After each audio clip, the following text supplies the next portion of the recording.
결혼 이후 생신이 되면 어머님 좋아하시는 음식들을 준비했거든요. 이번에도 어김없이 며칠 전부터 반찬거리며 국거리며 장을 봐두고 전날부터 음식 준비를 했습니다. 된장찌개에는 청양고추를 넣어야 감칠맛이 나지? 아, 우리 어머님 미역줄기 볶음도 좋아하셨지? 냉장고에서 미역줄기를 꺼내 잘게 썰고 팬에 참기름을 두른 뒤 달달 볶았어요. 당면이랑 고사리는 불려놨고 가만히 있어보자. 또 뭘 해야 하나? 바쁘게 움직이며 부엌을 분주하게 오가다 보니 문득 어머님의 웃는 얼굴이 떠올랐습니다.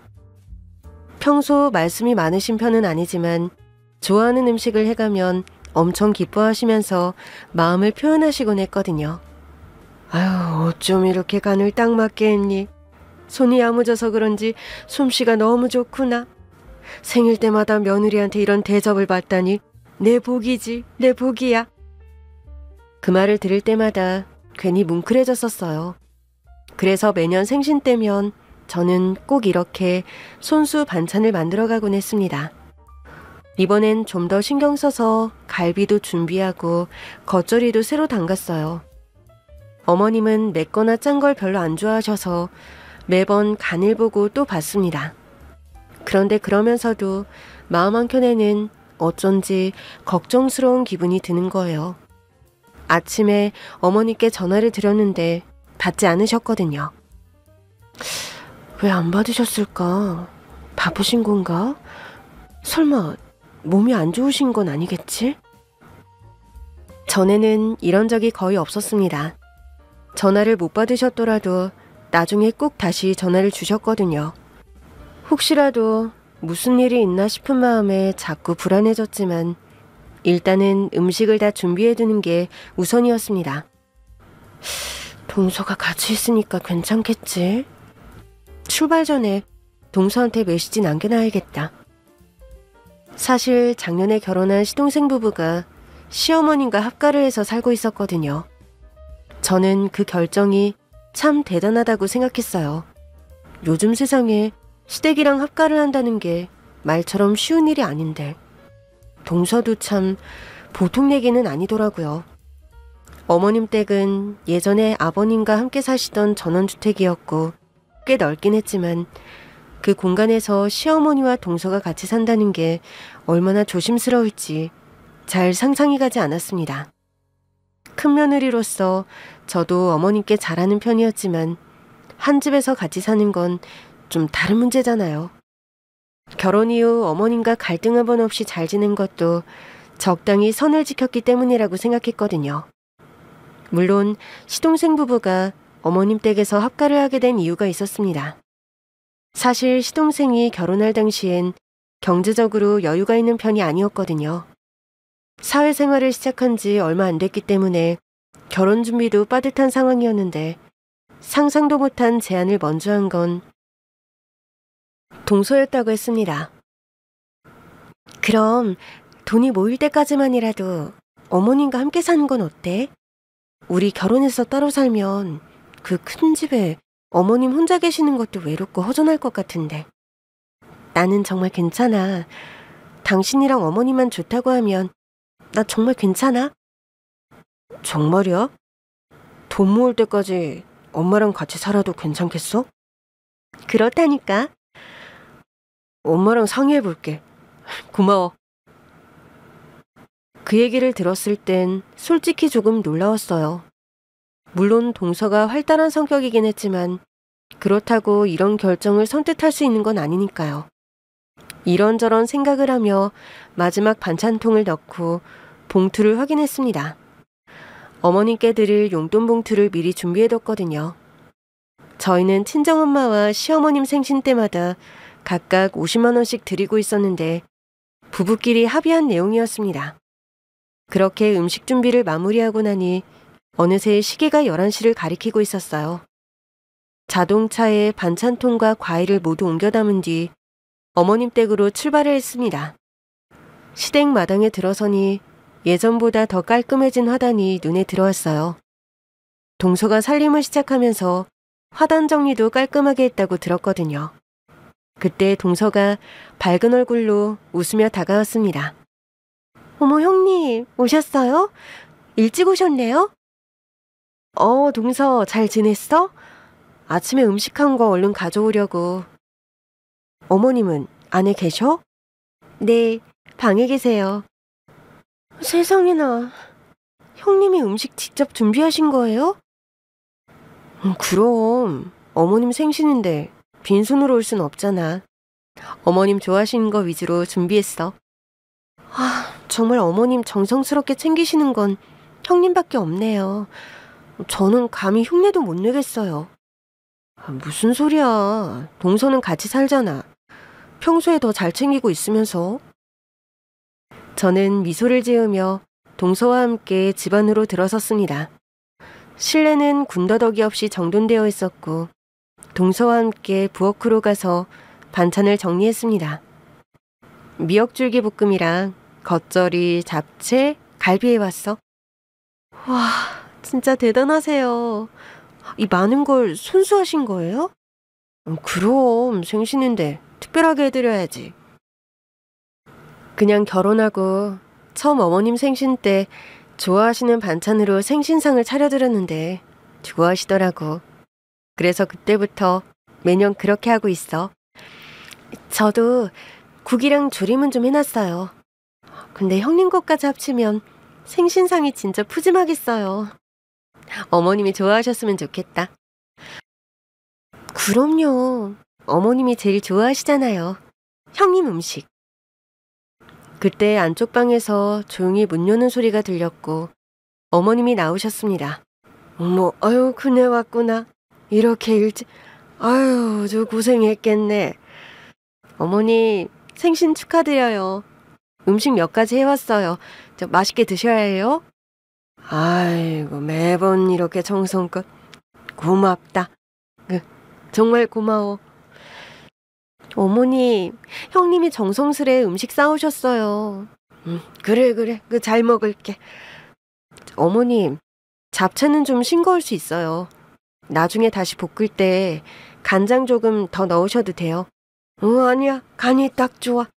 네가 해오는 건 늘 입에 착착 붙더라. 어머님은 그런 말씀을 하시면서도 말끝마다 동서 눈치를 살짝 보셨습니다.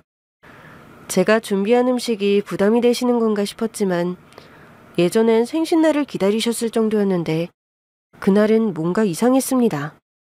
설명하기 힘든 낯선 느낌이었죠. 하지만 그때는 크게 신경을 쓰지 않았습니다. 그러다 동서가 다시 반찬을 정리하고 있을 때 저는 어머님의 팔을 살짝 잡으며 말씀을 드렸습니다. 어머니, 그리고 이거요. 남편이랑 같이 준비했어요. 제가 가방에서 용돈 봉투를 꺼내 건네자 어머님은 손을 뻗다가 살짝 멈칫하셨는데 그러다 얼른 받아들곤 한 손으로 옷자락을 감싸듯 봉투를 가리셨습니다. 아이고, 이런 거 안 해도 되는데 고맙다. 어머나, 형님, 용돈도 드리는 거예요? 형님 멋지셔요. 진짜 어머님 너무 좋으시겠다. 동서는 제가 드린 봉투와 어머님 얼굴을 번갈아 바라보며 활짝 웃었는데 이상하게도 그 미소가 왠지 차갑게 느껴졌습니다. 겉으로는 싹싹하고 공손한데 그 이면에 뭔가 다른 의도가 있는 것 같은 느낌? 시어머니는 그 사이 조용히 봉투를 가방 속에 넣으셨고 시선을 바닥에 둔 채 말없이 고개를 끄덕이셨어요. 평소엔 용돈을 받으시면 손을 꼭 잡고 눈을 마주보며 고맙다고 말씀하셨는데 그날따라 그저 조용히 받아들이시는 모습이 낯설었습니다. 평소 같으면 앉아서 같이 밥을 먹거나 차를 마시면서 어머님과 시간을 보냈는데 그날은 그런 분위기가 아니었어요. 점심때가 되었지만 동서는 상을 차릴 기미를 보이지 않았고 계속 힐끔힐끔 시간을 확인하더라고요.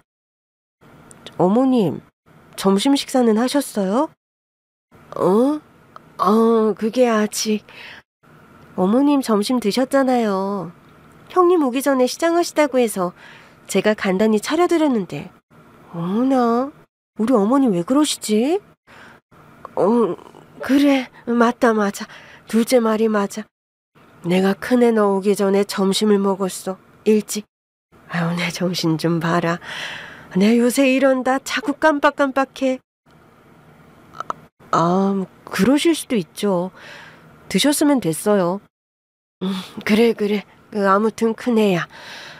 신경 많이 써줘서 고맙다. 이거 준비하느라 고생했구나. 애썼다. 아니에요, 어머님. 매년 하는 건데요. 그래. 그나저나 아이고, 오늘은 좀 일찍 일어나서 그런가. 점심을 먹어서 그런지 노곤노곤하구나. 좀 쉬어야겠다.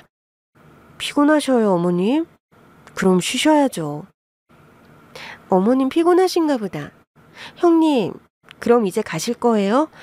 어머님 쉬신다고 해서 자리 좀 살펴드리려고. 그래? 그럼 이만 가봐야겠다. 어머님, 오늘 저녁에 꼭 생신상 제대로 드셔야 해요. 다 어머님 좋아하시는 반찬이니까요. 네, 형님. 제가 저녁에 다 정리해서 상 차릴게요. 그래. 그럼 난 이만 가볼게. 음식은 냉장고에 잘 넣어두고 저녁에 데워서 드리면 좋을 것 같아. 네, 형님. 오늘도 고생 많으셨어요. 조심히 들어가세요. 가려는구나. 그래, 조심해서 가고. 그 순간 어머님의 말투가 어쩐지 섭섭함보다도 안도감에 가까운 감정으로 들렸어요. 말로 표현하긴 힘들었지만 마치 제가 집을 나가는 걸 기다리셨던 듯한 느낌이 들었다고 해야 할까요? 현관 앞에 신발을 신으며 저는 잠시 멈칫했습니다. 돌아서기 전 다시 한번 어머님의 얼굴을 봤는데 표정이 뭔가 이상했어요. 밝게 웃으려는 듯 애쓰시는 얼굴이지만 눈빛은 너무나도 불안해 보였거든요. 어머님, 근데 몸은 괜찮으신 거죠? 괜찮아. 아무 이상 없다. 그냥 한숨 자면 된다.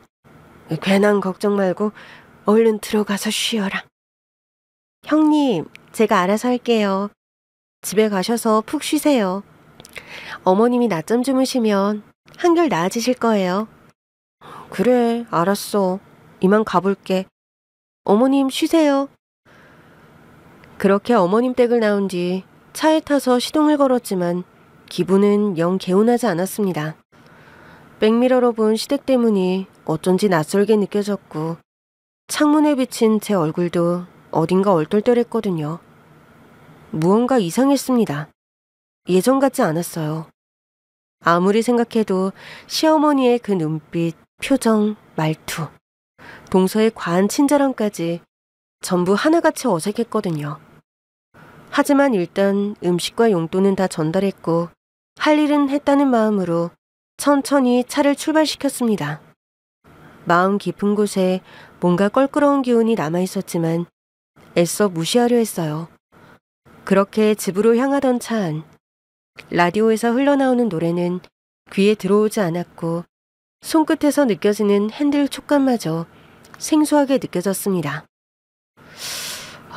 왜 그렇게 어머님이 주눅 들어 계셨을까? 왜 그렇게 눈치를 보셨지? 10분쯤 달렸을까요? 더 이상 그냥 지나칠 수 없다는 생각이 들었습니다. 왠지 무언가 큰일이 벌어진 것 같다는 느낌이 들었거든요. 결국 저는 신호등 앞에서 유턴을 한 뒤 다시 시어머님 댁으로 향했어요. 도착했을 때 대문은 반쯤 열린 채였어요. 마당을 조심스럽게 지나 현관 앞에 다다랐을 그때 찰싹 날카로운 소리가 퍼졌고 그 다음 들려온 말은 정말 믿고 싶지가 않았습니다. 잘 둘러대라고 했죠? 똑바로 안 해?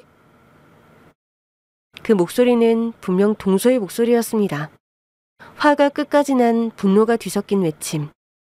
저는 숨이 턱 막혀 말도 못하고 그 자리에 얼어붙어 버렸는데 이어서 울먹이는 듯한 숨소리가 들렸습니다. 몸을 숨긴 채 문틈으로 안쪽을 슬쩍 들여다봤는데 시어머님이 양손으로 뺨을 어루만지며 한쪽 벽에 서 있었고 동서는 손을 내린 채 씩씩대며 앞에 서 있었습니다. 말귀 못 알아들어요? 내가 그렇게 말했잖아요. 티 안 나게 행동하라고. 아무렇지 않게 하라고 했잖아. 말 실수하면 어떻게 됐는지 몰라? 시어머니는 말없이 고개를 떨군 채 서 계셨습니다. 그 작은 몸이 부들부들 떨리는 게 제 눈에도 보일 정도였어요. 그토록 단정하고 조심스러운 어머님이 저렇게 무력하게 사신다는 게 믿기지가 않았습니다. 됐어요. 나중에 내가 다시 얘기할 테니까 입 닫고 계세요. 괜히 말 섞었다가 또 실수하지 말고. 그 말을 내뱉고는 동서는 뒤도 안 돌아보고 돌아서더니 쿵쿵거리는 소리를 내며 2층 계단을 올라갔습니다. 그 발소리가 얼마나 무겁고 날카롭게 들리던지 마치 집 전체가 울리는 것 같았어요. 저는 그 자리에 선 채로 입을 틀어막고 숨을 죽였습니다. 말도 안 되는 상황에 눈앞이 아찔했고 가슴이 미친 듯이 두근거렸어요. 그 사이 어머님은 조심스럽게 어깨를 움츠린 채 벽을 짚고 걸어나가다가 거실 쪽으로 몸을 돌리셨고 그 순간 저를 발견하셨습니다. 저를 본 시어머니의 눈이 커졌고 우리 둘 다 말도 못하고 서로를 바라보던 그때 어머님이 작은 입술을 달싹이며 저를 향해 오셨어요. 너 그 언제부터 거기 있었니? 지금 막 들어왔어요. 어머님, 이게 무슨 일이에요? 그러자 시어머니가 다가와서는 제 손목을 잡고 마치 들키면 안 될 비밀이라도 털어놓듯 떨리는 목소리로 말했습니다. 제발 못 본 걸로 해주렴. 아무 일도 없었던 걸로 해줘. 응? 어머님, 그게 무슨 말씀이세요? 어떻게 못 본 척해요? 지금 동서가... 아니야, 얘기하지 말아줘. 제발 좀. 내가 감당할 수 있어. 시어머님의 그 간절한 표정에 저는 말문이 막혔습니다. 눈물 고인 눈동자, 입술 끝을 파르르 떨며 애원하는 목소리. 마치 자신이 잘못이라도 한 사람처럼 그 표정은 차마 말로 다 할 수 없을 만큼 절박했어요. 도대체 이 집안에서 무슨 일이 벌어지고 있는 건지 눈앞에서 벌어진 장면이 현실이라는 걸 믿을 수가 없었지만 그대로 둬서는 안 된다는 생각밖에 들지 않았습니다. 어머님, 지금 이게 말이 돼요? 어떻게 저런 소리를 듣고 저런 일을 당하시고 가만히 계세요? 아니야, 지금은 안 돼. 제발, 지금은 정말 안 돼. 아니, 그게 무슨 말씀이세요? 동서가 어머님한테 방금 무슨 짓을 했는데 그냥 넘기자고요? 내 말 좀 들어줘. 부탁이다. 둘째 금방 외출할 거야. 한 30분쯤 뒤면 나가니까 그때 다시 와라. 그때 얘기하자. 지금은 절대 안 돼. 시어머니의 눈빛은 너무 간절했고 온몸이 떨리는 게 느껴졌어요. 저는 숨을 꾹 참으며 고개를 끄덕였습니다. 알겠어요. 근처에 있다가 30분 후에 다시 올게요. 알았어. 고맙고 미안하다. 그렇게 대문을 나서는데 발걸음이 덜덜 떨리고 온몸이 땀으로 젖은 듯 했어요. 차에 타서 시동을 걸고 동네 골목 안쪽으로 천천히 빠져나갔습니다. 가까운 공터에 차를 대고 저는 조용히 시계를 바라봤어요. 그날따라 시간이 왜 이렇게 천천히 가는 건지. 그때였어요. 핸드폰 진동이 조용히 울렸고 화면을 보니 믿을 수 없게도 동서에게 문자가 왔습니다. 형님, 음식 정말 감사합니다. 어머님이 정말 좋아하시는 반찬들만 해오셨네요. 저녁에 생신상 잘 차려드리고 잘 먹을게요. 늘 챙겨주셔서 너무 감사해요. 그 문장을 읽는 순간 손에 힘이 빠졌습니다. 방금 전 따귀를 내리치고 고함을 지르던 사람이 문자를 보냈다는 게 도무지 믿기질 않았거든요. 너무 다정하고 너무 공손하고 너무 예의 바른 말투. 겉과 속이 다른 너무나 철저한 이중성. 그 생각이 들자 등줄기에 소름이 쫙 끼쳤습니다. 그럼에도 저는 침착해야 했어요. 아무것도 모르는 것처럼 그때는 그래야만 했습니다. 그래, 저녁에 어머님 생신상 잘 챙겨드려. 바쁜데 고생이 많다. 나는 이제 집 거의 다 왔어. 보내기 버튼을 누르며 손이 약간 떨렸어요. 차 안은 조용했고 창밖으로는 바람에 나뭇잎이 흔들리는 소리가 들렸습니다. 시계를 보니 30분이 훌쩍 지났더라고요. 저는 차 문을 열고 조심스럽게 시어머님 댁으로 향했습니다. 머릿속은 여전히 복잡했고 마음은 더 무거워졌지만 진실을 마주해야겠다는 다짐만은 분명했어요. 대문은 여전히 반쯤 열려 있었고 앞마당은 조용했는데 귀를 기울이니 집안에선 아무런 소리도 나지 않았어요. 혹시 아직 동서가 집에 있는 건 아닐까 싶어 긴장된 걸음으로 현관문 앞으로 다가섰는데 거실 한가운데 소파에 앉아 계신 어머님이 보였습니다. 작은 책으로 앉아 계신 모습이 그렇게 작아 보일 수가 없었어요. 문을 닫는 소리에 고개를 드신 어머님은 저를 보자마자 두 손으로 입을 가리며 눈물을 터뜨리셨습니다. 아유, 네가 다시 와줄 줄은. 그 한마디에 저도 갑자기 울컥했습니다. 방금 전까지 침착하려고 애썼던 마음이 와르르 무너져 내렸어요. 다가서서 어머님의 손을 꼭 잡았고 어머님은 제 손을 잡은 채 어깨를 들썩이며 울기 시작하셨습니다. 어머니 왜 그러세요? 이게 다 무슨 일이에요? 왜 이렇게까지 참으셨어요? 미안하다. 미안해. 내가 다 잘못했어. 내 잘못이야. 어머님은 자꾸만 제 손을 부여잡고는 고개를 떨구며 우셨어요. 저는 무릎을 꿇고 어머님의 앞에 앉아 그 손을 매만지며 말을 이었습니다. 도대체 왜 동서가 어머님을 왜 그렇게 대하는 거예요? 어머님, 이러는 거 처음 아니었죠? 언제부터 이랬던 거예요? 아니야, 매번 이런 건 아니야. 왜 참으세요? 왜 아무 말도 안 하셨어요? 저나 남편한테라도 말하셨어야죠. 서방님은 알고 있는 거예요? 아니, 모른다. 걘 아무것도 몰라. 어떻게 그럴 수가 있어요? 어떻게 어머님이 이런 일을 겪고 있는데 아무도 몰라요? 왜요, 어머님?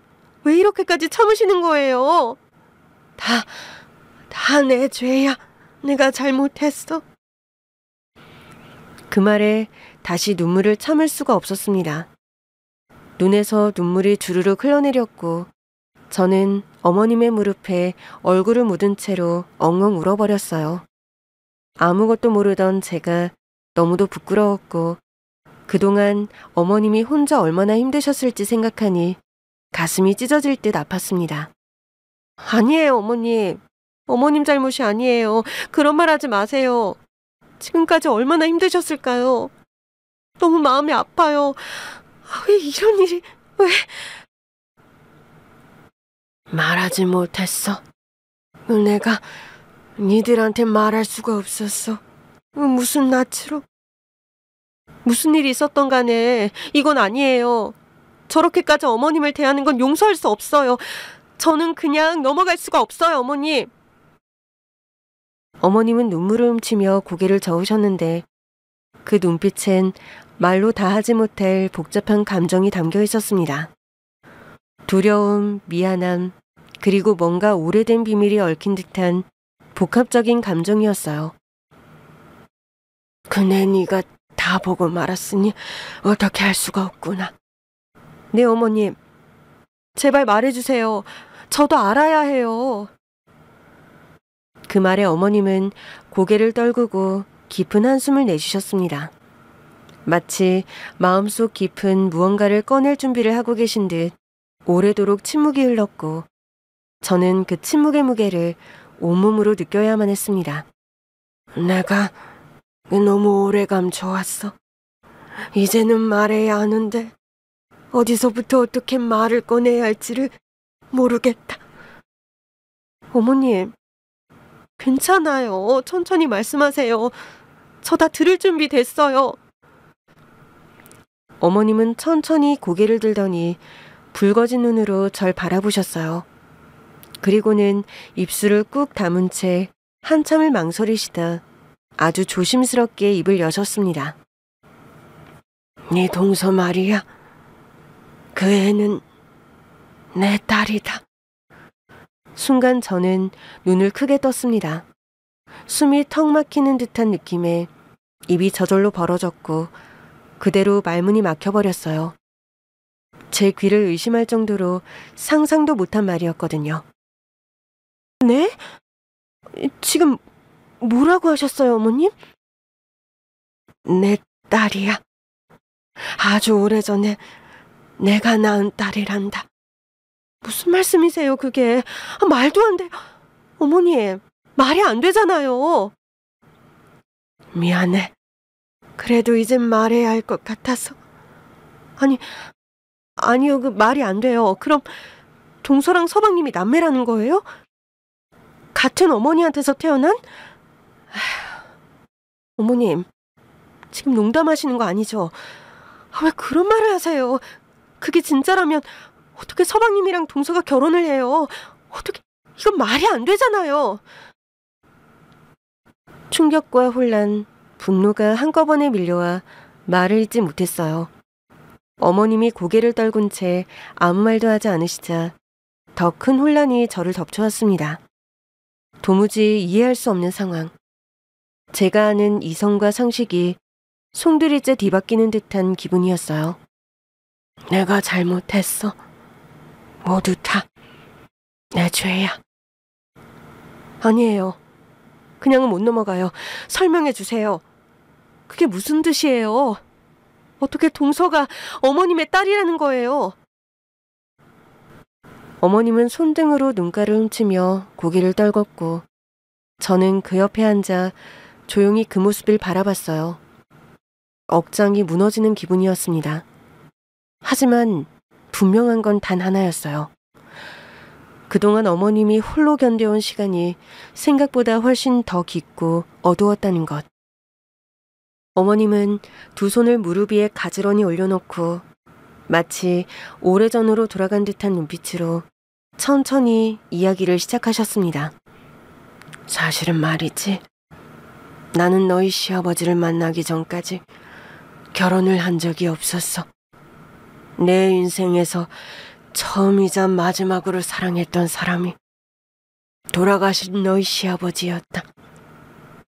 어머님, 그러면... 그래, 영석이랑 영호, 그 애들은 내 친아들이 아니다. 나는 그 애들의 의붓 어머니였어. 그 말을 듣는 순간 저도 모르게 숨을 멈추게 되었어요.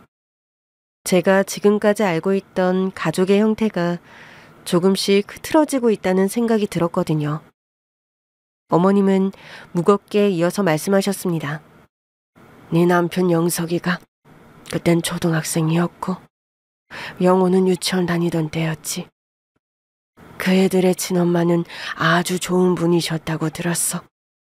안타깝게도 애들이 어릴 때 병으로 세상을 떠났고 너희 시아버지가 혼자 두 아이를 키우다가 몇 년 후에 나를 만나게 된 거지. 남편이랑 서방님이 어렸을 때 새엄마가 생긴 거군요. 처음엔 솔직히 두려웠어.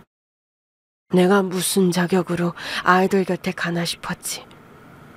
하지만 그 사람을 사랑했으니까. 그리고 그 사람도 날 정말 아껴줬어. 두 아이와 함께 가정을 꾸려보자고 했고 난 용기를 냈지. 말씀을 하시면서 어머님의 손끝이 살짝 떨리는 게 느껴졌어요. 긴장과 감정이 섞인 그 작은 떨림이 저에겐 너무 크게 다가왔습니다. 애들이 처음엔 나를 잘 받아들이지 않았어. 지금 생각하면 당연한 일이었지. 친엄마를 그렇게 일찍 떠나보내고 생판 모르는 여자가 갑자기 엄마라며 나타났으니 어찌 순순히 따르겠니? 쉽지 않은 일이죠. 애들은 밥상 앞에서도 말이 없었고 학교 준비물을 챙겨줘도 나 몰라라 하고, 특히 네 남편 영석이는 늘 방문을 닫고 혼자 있었지. 서방님도 그랬나요? 영호는 달랐어. 무서워하기도 했고 때론 다가오기도 했는데 영석이는 정말 말이 없었어. 말 없이 나를 피해 다니는 게 느껴졌지. 그런 말을 듣는데 괜히 제 마음도 시려졌어요. 눈앞에 계신 시어머님이 그 긴 시간 동안 얼마나 애써왔을지 상상이 갔거든요. 그래도 포기하지 않았어. 아이들 도시락 하나라도 정성껏 싸줬고, 비 오는 날엔 우산 들고 학교 앞에 나갔어.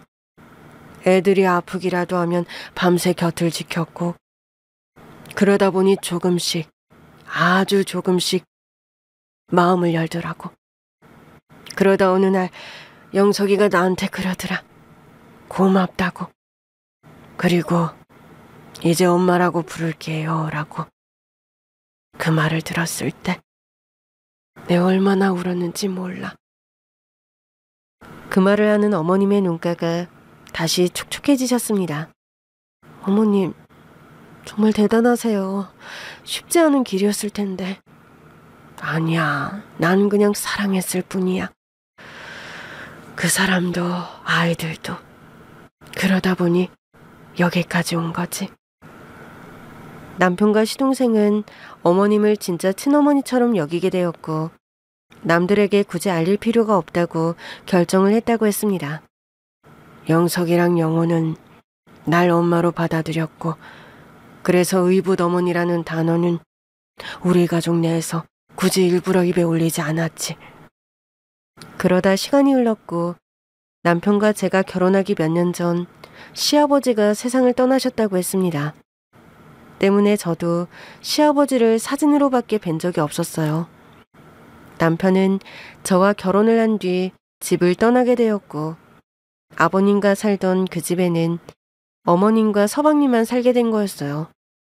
그러다 2년 전 서방님이 결혼을 할 여자가 있다며 가족에게 동서를 소개했었습니다. 제 여자친구 소개할게요. 이정은이라고 합니다. 잘 부탁드릴게요. 첫 만남부터 동서는 따뜻한 인상과 긍정적인 에너지로 모두의 시선을 끌었고, 결국 서방님과 결혼을 할 거라고 했습니다.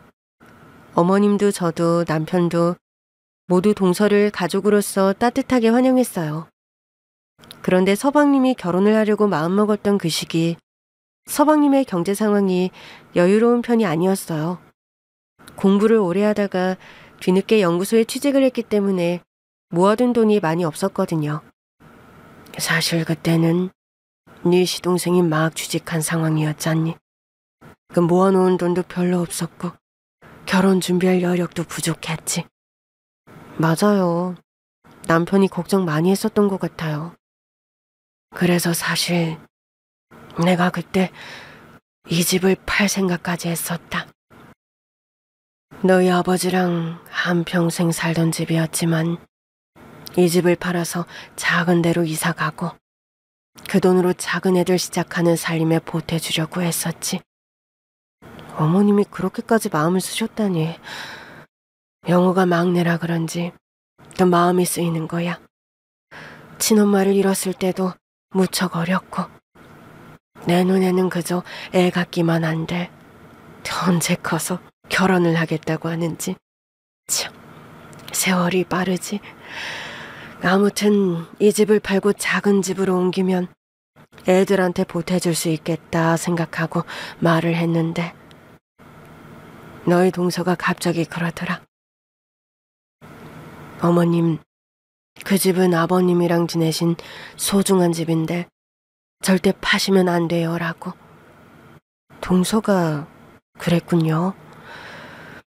저희가 그 집에서 같이 살면 좋지 않을까요?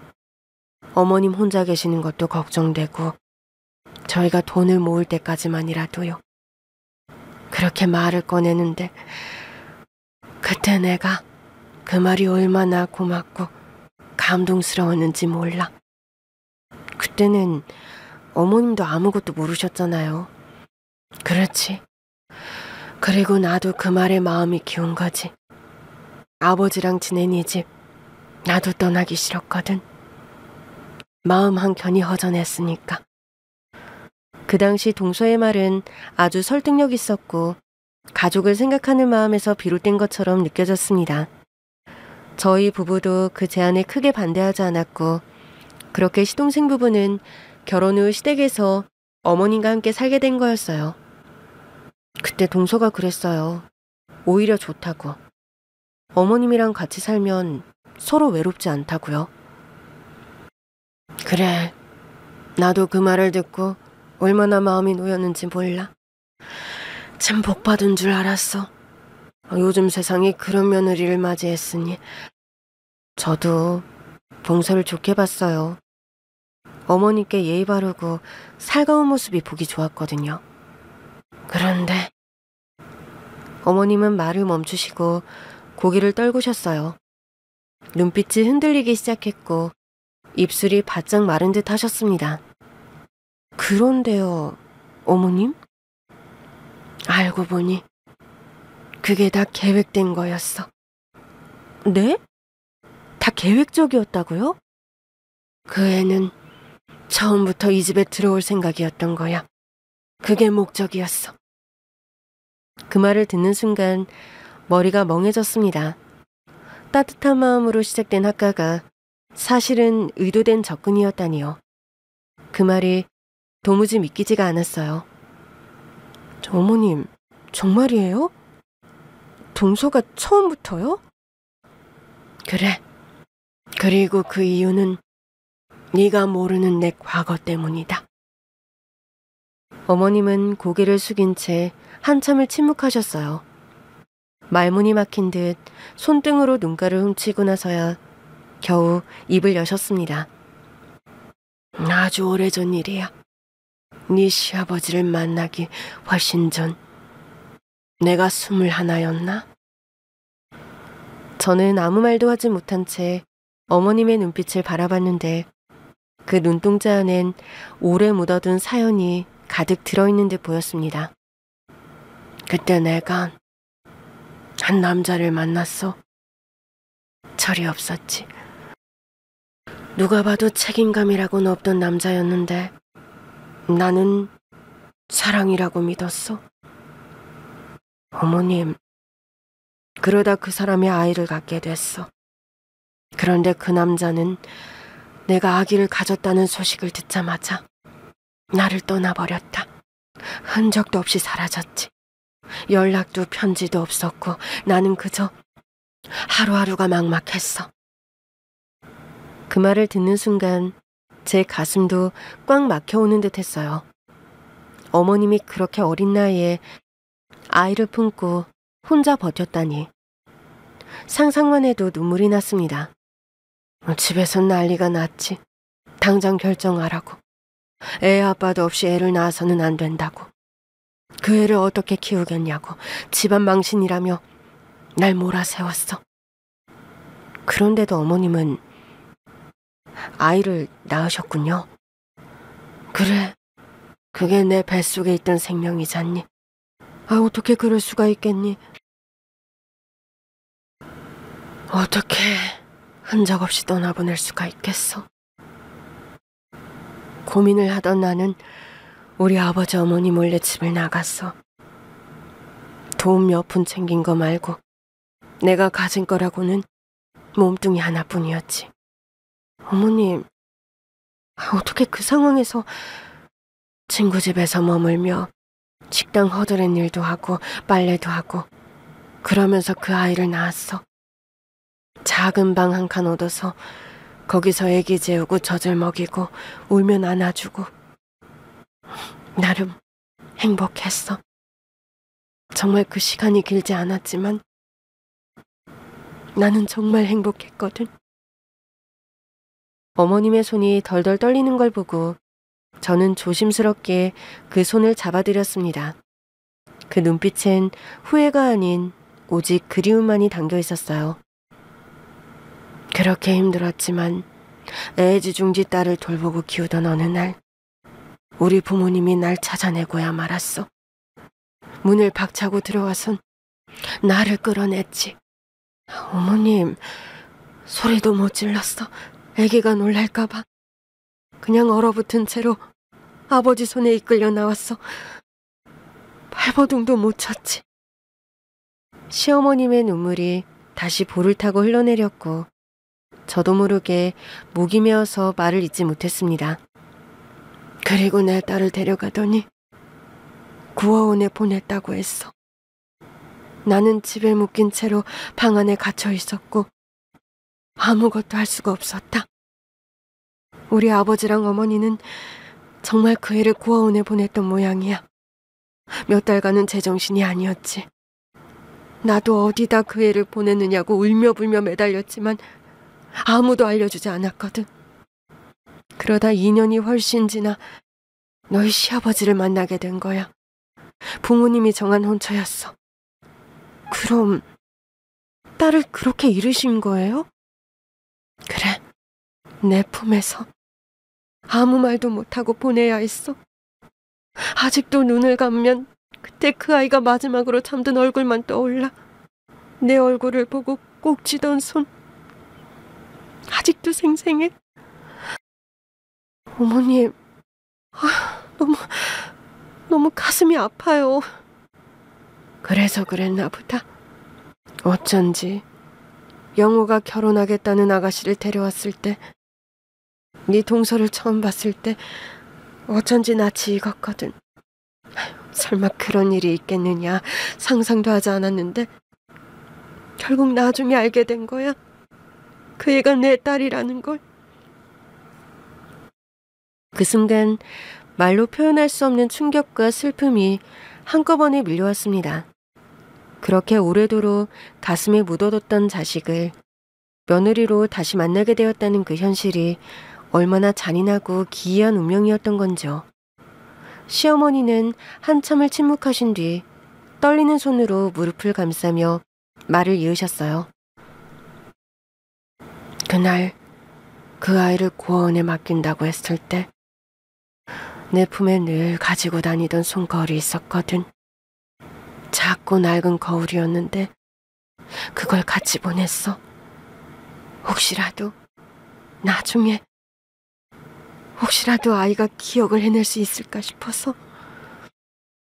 손거울이요? 그래, 거울 뒷면에 그 아이 이름이랑 태어난 생일도 적어서 함께 넣었지. 김하은, 4월 6일생. 그렇게 내가 지은 이름이었는데 어머님, 그걸 애 품에 몰래 넣어두고 생이별을 했던 거야. 그 뒤로는 마음 한켠이 늘 텅 빈 것 같았어. 눈을 감으면 그 어린 것이 떠오르고. 정말 너무 힘드셨겠어요. 그러다 가정을 갖게 됐는데 사람이라는 게 어떻게든 상황에 적응을 하면서 부단히 살게 되더구나. 정신없이 너희 남편이랑 시동생, 그 어린 것들에게 가까워지려고 노력을 했고, 그렇게 시간이 흘러버리니 어느 순간 내 딸을 다시 찾을 용기가 나지 않더구나. 아니, 찾을 자격이 없다고 생각했지. 그러다 서방님이 동서를 만난 거군요. 처음엔 몰랐지. 너도 기억나니? 너희 동서를 처음 데리고 왔을 때 내가 넋을 놓고 쳐다봤던 거. 근데 어머님 표정이 평소랑 좀 달라서 이상했어요. 어딘가 참 낯이 익었어. 눈매나 이마가 내가 기억하는 그 아기 얼굴이랑 겹쳐 보였지. 하지만 설마 그 아이일 거라곤 상상도 못했어. 시어머니는 무릎 위에 손을 올린 채 주름진 손끝을 천천히 만지며 눈을 감았어요. 그렇게 결혼하고 나서 같이 살게 된 첫 달이었을 거야. 어느 날 밤 정은이가 내 방에 조용히 들어오더니 말하더구나. 뭐라고요? 어머님, 저 기억 안 나세요? 하고. 그래서 내가 무슨 말이니? 물었지. 그랬더니 저 하은이에요. 김하은. 예전에 엄마가 고아원에 버렸던 아이. 제가 사실 엄마 딸이에요. 그 말을 듣는 순간 숨이 멎는 줄 알았어. 어머님, 어떻게 그 아이가 나한테로 돌아온 건지, 세상이 어떻게 이렇게 돌고 도는 건지 정신이 아득했어.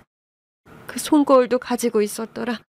그걸 내 앞에 내밀며 아무 말 없이 보는데 다리에 힘이 풀려버렸어. 그럼 동서는 처음부터 어머님을 알고 있었던 건가요? 그래, 걔는 처음부터 알고 있었어. 일부러 내 앞에 나타난 거였어. 저는 그 말을 듣고 소름이 돋았어요. 그 따뜻하고 밝아 보이던 동서가 그런 사연을 품고 우리 가족에게 다가왔다는 사실이 믿기지 않았거든요. 그러면 처음부터 계획하고 어머님 댁에 들어오려고. 그 얘기는 네가 짐작하는 것보다 훨씬 깊고 오래된 감정들이 얽혀 있어. 그때부터 나도 다시 시작됐지. 미안함과 두려움, 그리고 죄책감이 하루도 빠짐없이 나를 짓눌렀어. 어머님의 이야기는 저를 깊은 슬픔과 충격 속으로 몰아넣었어요.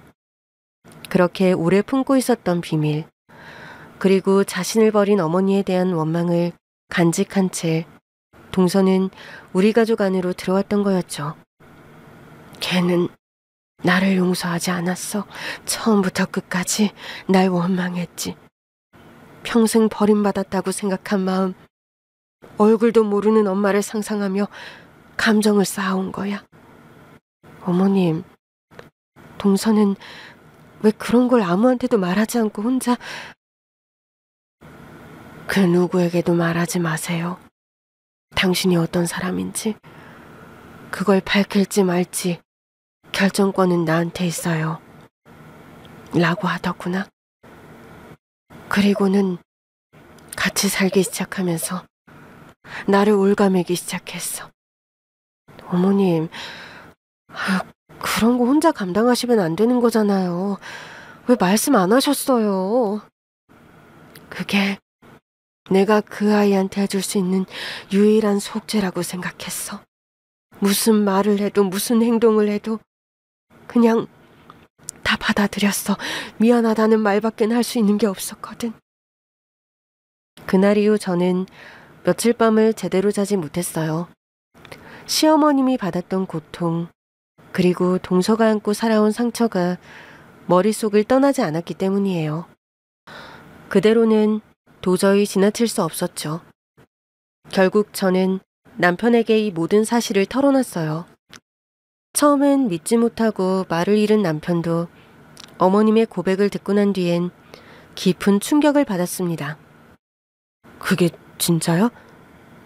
재수 씨가 엄마의 딸이었다고? 어머님이 그렇게 말씀하셨어. 그리고 그 동서는 엄마를 원망하면서 이 집에 들어온 거야. 복수라도 하듯이 말이야. 말도 안 돼. 그런 일이 우리 가족 안에서 벌어지고 있었다니. 우리 그냥 모른 척 지나가면 안 될 것 같아. 동서 마음도 어머님 마음도 이렇게 놔두면 안 될 것 같아서. 남편은 긴 침묵 끝에 고개를 끄덕였고 저희는 어떻게든 중재해보려고 했어요. 처음엔 동서에게도 조심스럽게 말을 꺼냈죠. 우리 그냥 이렇게 다들 마음속에 묻고 살 수는 없잖아. 어머님도 동서도 모두 다 너무 아프잖아. 하지만 동서는 제 말을 듣자마자 눈빛이 싸늘하게 바뀌었습니다. 그걸 어떻게 알았어요? 엄마가 말했어요? 아니, 어차피 들킬 거였죠. 결국 이렇게 되는 거잖아요. 동서가 얼마나 힘들었는지 난 다 이해할 순 없지만 제발 이대로는 아닌 것 같아. 난 이 집에 들어올 때부터 마음속에 다짐했어요. 철저하게 엄마를 괴롭히겠다고. 내가 아팠던 만큼 엄마도 아파야 한다고요. 내 마음이 다 풀려야 그때 용서해 줄 거라고 생각했단 말이에요. 그런데 이제 다 들켰으니 더는 못 견디겠어요. 그렇게 말한 동서는 다음날 아무 말도 없이 집을 떠났습니다. 옷 몇 벌만 챙긴 채 자취도 없이 사라졌고 휴대폰도 꺼져 있었어요. 어머님은 그 소식을 듣고 그대로 거실에 주저앉으셨어요. 이번엔 내가 다시는 놓치지 않을 거야. 다시는 그 아이를 혼자 내버려 두지 않을 거야. 어머님의 얼굴은 결연했습니다. 이제는 더 이상 과거에 머물지 않겠다는, 딸을 위해서라면 무엇이든 하겠다는 의지가 서려 있었죠. 그날부터 어머님은 딸을 찾기 위해 백방으로 알아보기 시작했습니다. 어머님, 저도 도울게요. 같이 찾으면 더 빨리 찾을 수 있어요. 그래, 이번엔 절대로 그냥 보내지 않을 거야. 시어머니와 저는 동서를 다시 찾기 위한 시간을 함께 걷기 시작했습니다. 마음 한켠에는 미안함이, 또 한켠에는 반드시 다시 만나야 한다는 간절함이 함께 있었던 시간이었죠. 그렇게 몇 주 동안 찾고 또 찾던 끝에 어머님은 결국 동서를 다시 찾아냈어요. 동서는 한 쉼터에서 머물고 있었습니다. 저는 어머님과 함께 그곳을 찾았고 멀찍이 앉아있던 동서를 보자마자 어머님은 눈시울이 붉어지셨어요. 하은아, 엄마야, 나 다시는 너 안 놓치려고 여기까지 왔다. 왜 이제 와요? 왜요? 이제 와서? 어머님은 아무 말 없이 동서의 손을 꼭 잡았고 동서는 그제야 울음을 터뜨렸어요. 두 사람은 말없이 한참을 껴안은 채 울기만 했습니다. 저 역시 옆에서 그 장면을 보며 눈시울이 뜨거워졌어요. 처음부터 다 계획이었어요. 엄마 집에 들어간 것도, 명호 씨한테 접근한 것도 엄마 때문이었어요. 어렸을 때부터 너무 미워했거든요. 알아. 미안하다. 아무리 사정이 있었다고 해도 너한테는 그럴 수는 없었는데 다 내 죄다. 근데 막상 함께 살면서 엄마가 자꾸 불쌍해 보였어요. 그러면서도 내가 왜 불쌍해야 하지? 또 화가 나고 마음이 계속 갈팡질팡했어요. 괜찮아. 이제 너 마음 편해졌으면 좋겠어. 네가 날 미워해도 좋으니까 다시는 아프지 않았으면 좋겠어. 우리 모두 너무 늦게 알게 된 것 같지만 지금이라도 솔직하게 마주한 게 어쩌면 다행이야. 동서는 머리를 떨군 채 조용히 고개를 끄덕였습니다. 그날 이후 동서는 직접 시동생에게도 모든 사실을 털어놓았어요. 처음엔 믿지 못했던 시동생도 어머님과 동서 모두의 이야기를 듣고는 충격에 빠졌습니다. 며칠을 집에서 나오지 않더니 결국 조용히 짐을 정리한 뒤 동서에게 말을 했습니다. 아주 힘들지만 이미 일어난 일이고 없던 일이 될 수는 없잖아. 이해는 했어. 하지만 용서하기는 어려워. 처음부터 나한테 그런 의도로 접근한 거니까. 계속해서 같이 살아가는 건 나한테도 너무 힘든 일이 될 것 같아. 미안해. 동서도 더는 아무 말도 하지 않았고 그렇게 두 사람은 조용히 혼인무효를 하게 되었습니다. 한때는 가족이라고 불렀던 이들이 각자의 상처를 안고 다른 길을 걷게 된 것이죠. 그 뒤로 많은 시간이 흘렀고 시동생은 얼마 전 새로운 여자를 만나 결혼을 했습니다. 어머님은 지금도 동서와 연락을 주고받고 있어요. 자주 만나진 않지만 서로의 안부를 묻고 지내고 있습니다. 돌고 돌아 제자리로 돌아온 인연들. 비록 그 사이에 많은 상처와 오해가 있었지만 결국 마음을 터놓고 진실을 마주하며 조금씩 서로를 이해해가는 모습을 지켜보았어요. 어머님의 선택에 그 모든 결과에 어떤 말을 더 할 수는 없지만 인연이란 언제든 다시 이어질 수 있다는 걸 알게 되었습니다.